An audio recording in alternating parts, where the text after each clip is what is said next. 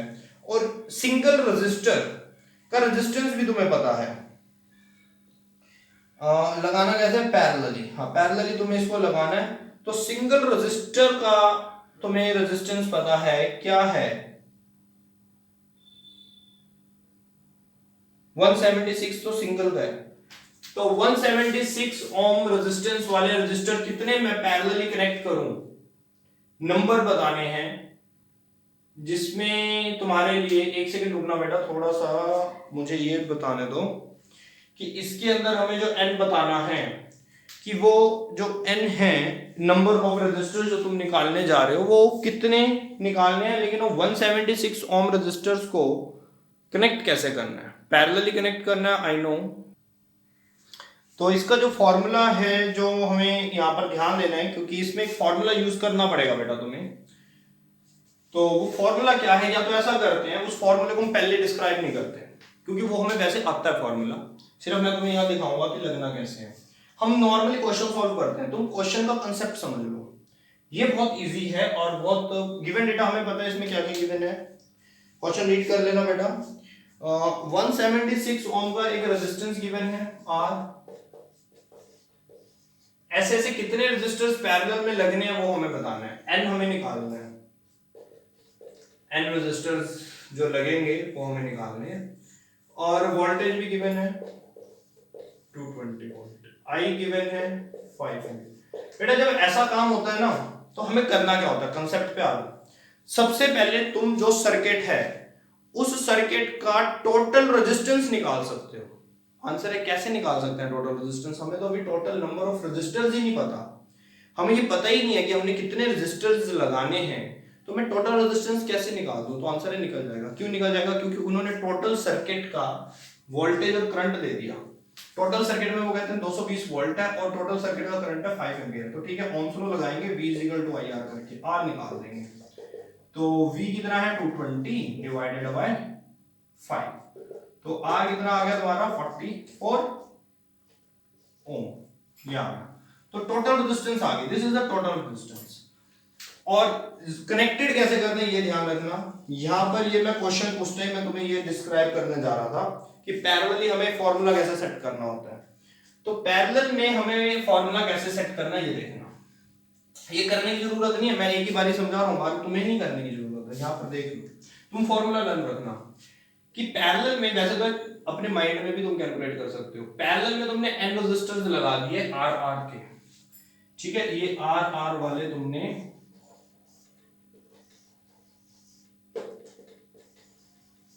n लगा दिए, small R small R small R, ये 1 2 3 डॉट n लगा दिए तुमने। पैरेलल में लगा दिए 176 ओम वाले स्मॉल आर वाले रेजिस्टर्स। टोटल रेजिस्टेंस तुम्हें पता है कि इसका आंसर 44 आएगा। ये रहा। कैसे पता है कि इसका आंसर सबका मिलाकर 44 आ जाएगा, क्योंकि हमें टोटल वोल्टेज और करंट गिवन था। तो इसके अकॉर्डिंग अगर मैं फॉर्मूला बनाऊं 1/RP का पैरेलल का, तो ये क्या हो जाएगा 1/R सो ऑन n/R, यही होगा ना, n तक जाएगा, एलसीएम ले लेंगे r आ जाएगा, ऊपर सबको ऐड कर देंगे n आ जाएगा 1/RP। तो यहां से r कितना आ जाएगा, टोटल रेजिस्टेंस कितना आ जाएगा R/n। ये फॉर्मूला तुम्हें याद करना पड़ेगा जी, कि अगर n रेजिस्टर पैरेलल लगे हुए हैं, ठीक है, अगर सीरीज में लगे होते हैं तो इनटू n हो जाता है, समझ गए, सीरीज में लगे होंगे तो इनटू n हो जाएगा, पैरेलल लगे होंगे तो n डिवाइड में हो जाएगा, सिंपल। तो ये पैरेलल लगे हुए हैं तो n डिवाइड में हो जाएगा, यहां पे हम लिख लेते हैं they are connected in parallel, तो यहां पे लिख लेते हैं R is equal to R/n। n तुम्हें निकालना है R divided by R, small r है सिंगल रजिस्टर 176, टोटल रेजिस्टेंस कितनी निकली है 44, कितना आ गया 4 आ गया ना, 4 हाँ 4 आ गया, 4 आ गया बेटा, ऐसा नंबर आंसर आ गया बेटा तुम्हारा कि तुम्हें 4 रजिस्टर्स लगाने पड़ेंगे पैरेलल 176 के। करंट मिलेगा तो अब इतना करंट हो जाएगा सर्किट का, इतनी वोल्टेज हो जाएगी और एन हो जाएगा 4। कंसेप्ट समझ आ गया? आई होप कि तुम्हें कंसेप्ट समझ आया होगा। जिसको कंसेप्ट समझ आया तो वो क्वेश्चन नंबर 12, क्वेश्चन 11 और 12 को सॉल्व करें घर पे एज अ होमवर्क। लेकिन मैं करवाऊंगा वो क्वेश्चंस 11 और 12 मैं भी करवाऊंगा, बट कोशिश करो कि जिसका वो क्वेश्चन आता है मेरे पास without taking any help from your PDF file. PDF file मतलब जो लिंक में मैंने सॉल्यूशंस दिए हुए हैं वो मत देखो, ऑनेस्टली क्वेश्चन पढ़ के करने की कोशिश करो, पता चलेगा कंसेप्ट कितना क्लियर हो रहा है। तो ये वाली चीज जो मैं तुम्हें उस टाइम बताना चाहता था वो ये थी, ठीक है। ये हम जानते थे, लेकिन अब ये भी हम जान चुके हैं, तो थोड़ा थोड़ा हमें ट्रैक पे आना होता है, पता होता है, लेकिन हमें ट्रैक सेट करना है। हमें रास्ता तो पता है कि हम जाना कहाँ है, लेकिन हमें कौन सा रास्ता, कई सारे रास्ते जाते हैं उस डेस्टिनेशन तक, तो हमें कौन से रास्ते पे चलना है वो ट्रैक हम खुद बना रहे हैं। तो ये ट्रैक बन रहा है तुम्हारा, प्रैक्टिस हो रही है, ठीक है। तो और प्रैक्टिस करो बेटा, कल एनसीईआरटी खत्म होने जा रही है हमारी, तो और असाइनमेंट तुम्हें मिल जाएगा परसों। Keep it up, have a nice day बेटा।